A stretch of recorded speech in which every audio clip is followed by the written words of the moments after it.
Hi, I'm Glenn Whipp with the Los Angeles Times. Thank you for joining this live web chat. Last year at this time, we were enjoying Bradley Cooper and Silver Linings Playbook, a David O. Russell comedy. Now we're back again. Bradley's back again with another David O. Russell film, American Hustle, which he plays a slightly unhinged FBI agent involved in the ab scam sting operation in the late 70s, early 80s. Bradley, thanks for joining us. Hey, how you doing? Nice to see you. Good seeing you too.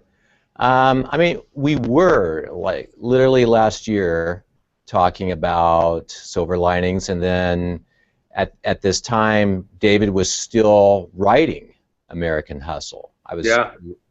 where was the script this time last year during, kind of all the award season events? The script was written at that point, and it was just about sort of getting the cast together, finding the location. We originally had wanted to shoot it in Philadelphia, all the logistics of pre-production. But, the day after the Oscars, we flew to Boston, and we were, 2 weeks in pre-production or three on site, and then we were shooting. So it was, I mean, when I say the script was ready, it was, but he was constantly changing it given the cast. I mean, he definitely wrote for the actors who were playing these roles. Yeah, I remember him. He was going out to Boston to do some location scouting, and he was telling me that he was, in the back of the van, in the back of the car, with the screenplay, still kind of revising it, Yeah. um, you know, polishing it. It's kind of funny to hear him just so into it at that time, while I he think it was was. so busy. When you hear him talk about it, it's almost. I think it was almost a nice outlet, because any downtime was not spent sort of, going over what was happening for Silver Linings. It was all focused on this new project, which I think was utterly healthy for him.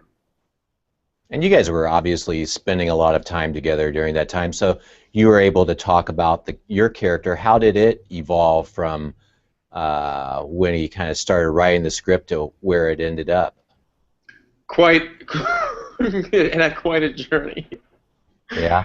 Yeah, I'd say that the character in the Eric Singer script, through to the Richie DiMasso that's on the film that people are seeing, is couldn't be more different. We thought the main thing we wanted to do was create an antagonist who was hopefully going to be as colorful or be in the same world of interesting as the Irving Rosenfeld or Edith Greensley or Rosalind character, to make him not so much of a guy that you may have seen in other movies. So I think one of the things we started at was, maybe making me a bit unrecognizable so there would be no connection made. And we were looking at various things. We came up with the curly hair, and that was a sort of window in, just finding little windows in. It was interesting because it was almost from the outside in some ways. This sort of habits that he would have helped then sort of align us into anchoring him. And then through that, the Louis C.K. character became very clear as his, a counterpoint. But it really was born from this idea of let's make him somebody that we will fall in love with, that's heavily flawed, but is gonna be very innocent and almost and what we discovered was this sort of petulant child that Richie DiMasso is, this sort of guy who just desperately wants to hang out with the cool kids and also sort of wants to be a man. So he changes the way he looks. He wants to take down white collar crime because that sort of world oppressed his family growing up, and but he's not really at all equipped emotionally to deal with any of it. And he falls in love with this woman halfway through, and that was very fun to then inject that kind of personality into these sort of potentially scenes that we've seen before. The scene where he takes the woman out and they're at Studio 54, but then he goes in the bathroom and throws her up against the stall, and instead of what you think's going to happen, he says, "I really like you." Which is sort of like all of a sudden they're at an 8th grade dance. And the way he talks to his boss is very much the way sort of a 15-year-old would like talk to his father potentially. And so that was a lot of fun to play a character who was working through so many growing pains. Right. When you see him at home, he's holed up in the bathroom of the apartment he's sharing with his mother, and he's eating a chicken wing. It's not what you would call a traditional sort of FBI agent, is it? That's right. Yeah, and it all makes sense. You know, hopefully it made sense to us. You know, he's trying to get a little distance. He's suffocated in his house, so the only salvation he has is sitting on the toilet listening to the baseball game, eating a chicken wing, you know, chicken leg. And you think, oh man, how does that guy show up to work and basically, you know, talk to his superior officer and try to convince him into opening a new department of the FBI? And the scenes with Louis C.K. are fantastic, and you know, it's just kind of this running thing that builds through the movie. This story about him, he's telling the ice fishing story. Was that something that kind of evolved in the script as well?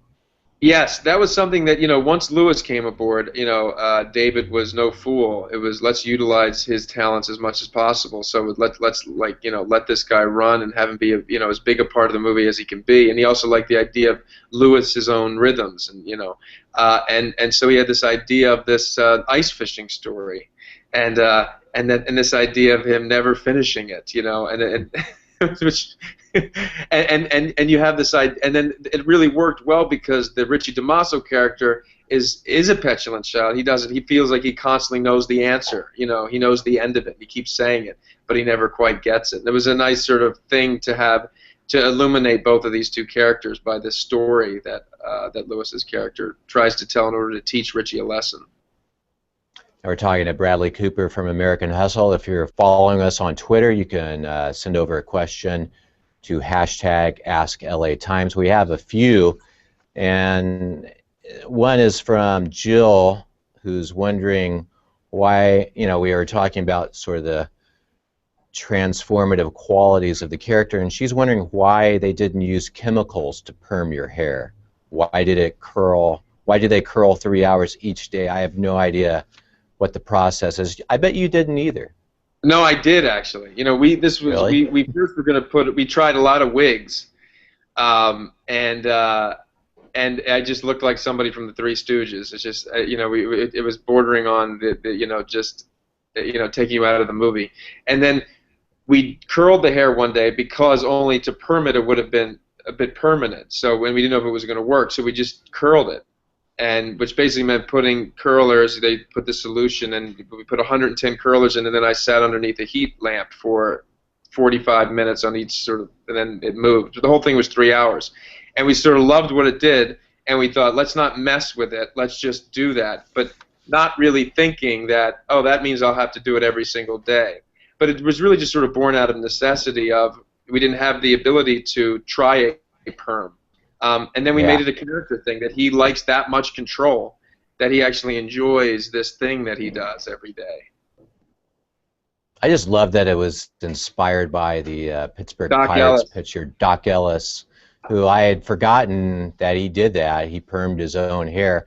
All I remembered him from was he pitched the perfect game on LSD. That was his kind of claim. Well, he was a great pitcher too, but that was sort of the thing he's known for. He pitched a no-hitter that game. Yeah. But he also permed his hair, and so that makes sense. That was his inspiration.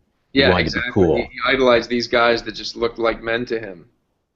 Yeah. The hair gets a lot of run in this movie. I mean, that's a big thread in our readers' questions. I'm doubting Joshua's props, wondering, do you think you would ever grow your hair out and perm it? But I'm guessing that you've probably had enough of that. You mean, would I do it again as just for my own sake? Yeah. I gotta say, man, I mean, despite everybody saying, please don't ever do that, I personally kind of fell in love with it. Really? So and the thing is, I would definitely try to, you know, stave off the showering as long as I could, because the minute water touched it, it would go limp again. But it would, I definitely went out at night with the curly hair often. Yeah. All right. Well, I mean, and you know, making a movie with David again, I mean, you kind of knew what you're getting into, and one of the things is that he's always kind of looking around for inspiration. I remember hearing a story about you and Amy, where Amy Adams were just dancing off, you know, while you were waiting, and he saw that and said, well, I need to see you guys dance in the movie. Yeah, it was a kind of a wonderful thing, and you're aware of that after doing a movie with him now, that anything that is happening may be used in the movie. And it was in pre-production. It was during those 2.5 weeks. He was in a production meeting, and we were in the middle of rehearsal, so we waited a half hour for him, and he had this sort of there's a turntable in his office that they were renting space in, and he had Jeeps Blues, the Duke Ellington song on there, and we just played it, and there was a door. The door had a window, and we just started dancing. And then he saw that happening, and he sort of was watching for a while. And then I sat down, and she was just dancing, and their two scenes were born. You know, her backstory, and then this Studio 54 idea, having that be one of the ways these two characters he falling in love, and her. You know, hopefully you're not quite sure, is she conning him, or maybe is it in fact something happening? Yeah. So I guess the takeaway is you have to be very careful on what you're doing during your downtime, because you never know what David might be watching. Yeah, you might mention curls, and next thing you know, you're curly hair. Yeah. Yeah. Well, and we have a lot of readers asking the question. Abby Marie is one. Abby Marie Tuttle saying, "What do you enjoy most about working with David O. Russell?" I'm guessing that's one of the things. That sort of energy, that excitement, that spontaneity. Yeah, that which is sort of the umbrella thing would be that I know that when I come out of this experience, I'll be a better actor. Probably, you know, I will have grown as an actor, and so in every way. And you know, knowing that when you're going into it gives you a sense of, I'd say, willingness to go as far as he wants you to go, and that's a very seductive thing for a director to feel from his actors or her actors, and it's also a very empowering thing for an actor to feel, because you really know that there is the sky's the limit on what the product could be at the end. But it's, I mean, I imagine it's not always easy too. There are some challenges involved. No, I would say that none of it's easy. I would say none of it's easy, and that's why it's. I think that's why. Maybe not everybody makes movies like this, because it does demand that you let your ego and at the door. And some days, you know, you don't want to be open. Really, it's not, you know, but that has to go away very fast, and you have to be willing to fall on your face in front of the crew, you know, on rehearsal. You know, it's not like we're walking around with our sides thinking like, okay, maybe I'll stand here and I'll say that, and then I'll look at you, and no, it's like you just have to really be open to the it's very much like a sporting event, is what I would say. When you go on the field and you don't know where the ball's going to go, you know you want to score the point, but you're not quite sure what's going to happen because you have to live there and watch it.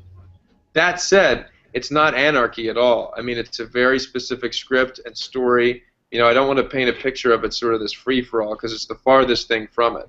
He just wants you to be open to his way of telling this story. What's that? You know, you've been an executive producer on Silver Linings Playbook and American Hustle, so you have, after the shooting's done, you've gone into the editing room with David and had that sort of experience of what's that been like to watch your work as he kind of goes through it and some of these chances that you take? Oh, it's amazing. You know, I feel like I've been in film school for 3.5 years. You know, I don't even see it. I know that sounds maybe that's untrue, but I really don't even see it as my work. I feel like we go in there, and I think that's probably why he allows me to be in there with him as a co-collaborator. In that I don't even see Richie as me. I just see it as, let's make the best movie. And you have to be relentless in the editing room. You have to kill special magical moments in order for the greater good of the movie. And that's an exciting thing, and it's a very hard process, but it really is kind of where the movie's made, in the editing room, in my experience. So to watch him work in that realm, as well as the pre-production process and the production process, is invaluable. And I'm just lucky that he's allowed me to be a part of it both of these times. Again, we're talking to Bradley Cooper, American Hustle. If you have a question, follow us on Twitter, hashtag AskLATimes. One of the questions we're being asked, kind of an outgrowth of what we're talking about here, is, sounds like maybe at some point you'd like to direct yourself.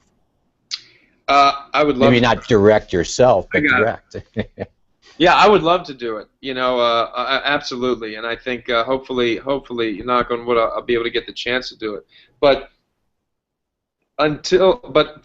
as long as I keep getting, the experience of working with people like David O. Russell or Cameron Crowe or Clint Eastwood, I'm going to show up if they call me and just suck as much of information as I can until that runs dry. Yeah, it's a pretty good run you're having with directors right now. You just finished shooting a movie with Cameron Crowe. Yeah, yeah, we just wrapped that December 21st. Yeah. So you enjoyed some warm weather for a Yeah. long time, right? Yeah, that's not a bad place to make a movie. Yeah. Can you tell me a little about that film? It's an original script by Cameron, and it's got an incredible cast. Again, Alec Baldwin and Emma Stone, and Rachel McAdams, and Danny McBride, and Bill Murray, and Jay Baruchel. It's really kind of very lucky, and Cameron's an incredible talent, and yeah. Other than that, I'm going to leave the rest up to you when you see it, or when they let me talk about it more. It's one of those movies, all right. Yeah. Alfonso Villegas was wondering about the scene you do with Louis C.K. How much of it was scripted, or did you do your own thing? He kind of feels like it was one of the character's most genuine moments. Which moment, Alfonso? Just sort of all of those things with I Louis? guess the whole, as we said, it's kind of a thing that sort of builds through the film. So, Yeah. I mean, it was one of those. I mean, the word throwing around this idea of improvisation is tricky because I wouldn't say so much. I mean, things do. I forget even where the ideas come from. It just feels like it's all sort of happening. But it is a collaboration. David's writing while we're shooting. A lot of it's already scripted, and then it's also stuff that we come up with him. But yeah, there was something that happened right away with Louis and I as these characters, and I think David saw it, so we kept mining it, each scene as much as we could, and it sort of came to a head at the scene where Richie sort of thinks that he's won, and he thinks that he's the man, and he takes that out on his superior officer, and you just sort of watch this guy flail like a narcissistic, infant. And that was a very sort of magical scene to be a part of. We all felt it in the room that it was kind of hilarious in its insanity when he's making fun of him and impersonating him and kicking him out. They're dancing and he's spinning the little gray-haired man that looks like a little old lady. And again, it's just about every actor in this film is sort of playing against type or playing against sort of what they've done before, and that's another reason it kind of makes it an exciting movie to watch. It must have been that way to make too. Yeah, I mean, definitely. On that level, it sort of plays into the theme. It's this idea of, do we con ourselves to get through life? You watch these characters sort of put on these costumes themselves in order to have an identity, and you're also watching these actors sort of go to great lengths to put on these other characters, and the opening frame is almost like you see this belly, that's the opening shot, and then you pan up and you see this bald man, and it's Christian Bale, and then he walks through a room, and then this woman comes in this very low-cut blouse that you've never quite seen, and you realize it's Amy Adams as I've never seen her, and then the door opens, and this guy comes in with curly hair and a beard, and you're like, and then that's this guy, this other me, and then it just keeps going from there. Jenny, you walk into this room, and Jeremy Renner has this pompadour thing going on, and Shea Wiggum has this blonde, long hair, and then Jennifer Lawrence that we meet 20 minutes later has completely different. So yeah, that's sort of the fun of the, hopefully from the audience perspective too, on another level of watching, like, oh wow, look at all these actors that I've seen look different in other movies do this. Yeah, there's a real sense of discovery to it. Yeah, hopefully, yeah. Yeah. And the hope is that you get lost very quickly into the characters and you forget who they're playing anyway. That's the goal. Right. And everybody kind of knew what they were getting into because between all, with the exception of Jeremy, I guess you all had worked with David before. Yeah, I mean, definitely for me it was almost a seamless transition from Silver Linings to American Hustle in terms of how he makes his movies. It's funny. I spoke to him just after the New York Film Critics Circle had given the movie Best Picture, and he was obviously really happy about that. And he was just kind of also there's a little bit of relief in there that, because up till that point he was just saying he didn't know, he wasn't sure what the reaction to American Hustle was going to be, you know, because he was finishing it right up till it was shown. Yeah, we shortly locked after picture Thanksgiving. 2 weeks before, but two weeks before the screeners went out. Yeah. When did you see it for the first time? Well, you know, I was there the whole process, so I'd already seen it, you know, gosh, thousands of times before. You know, we were in there every day. I didn't know if you had gone off to Hawaii before that or not. Well, you know, I was able to do it through FaceTime after I'd wrap. I was like a maniac. So the first couple of months of the Hawaii project were pretty crazy. Really? So you stayed involved via FaceTime doing that? Yeah, yeah. Wow. So you had not only seen it, but I mean, just had been seen it to death. Yeah, yeah, yeah. You could say that. And Which is always. Go ahead. That? I was going to say it's always a good sign when, you know, going through it with Silver Linings, when you can watch it, you know, thousands of times, and you know, you go to hating it at moments, and you're just like, this is the worst thing ever made, and then yet you always do, you're like, God, this thing kind of works, you know, and certain scenes for me that were just like, we'd give each other a little candy at the end of a long day of editing, where we'd watch one of our favorite moments, and we would often ask Jay Cassidy, the editor, to pull up the nail moment, the nail polish moment, and around the dining table at the restaurant when she falls, you know, because she's drunk, and that whole thing, that was one of the first things cut together that was never touched after it was cut together the first time, because it just was kind of perfect. So you sort of figure out the things that, you know, the little candy to give yourself at the end of every day to get you going to the next day. Was there any other piece of candy that you can think of that you'd like to go back to on that? You mean at the end of the day that we'd watch that often. You know, it would change. That's the one that I really remember. We watched that, and into Delilah, that sort of whole section, and we'd also would watch the beginning of the movie often. That first, you know, when that whole thing, and then 3 of the Discovery before you go into Irving's backstory. We would often watch that too. All right. Well, Bradley, thank you for joining us. I really appreciate your time. Congratulations. Oh, I appreciate it. Yeah, thanks to everybody for asking questions. Take care. All right, see ya.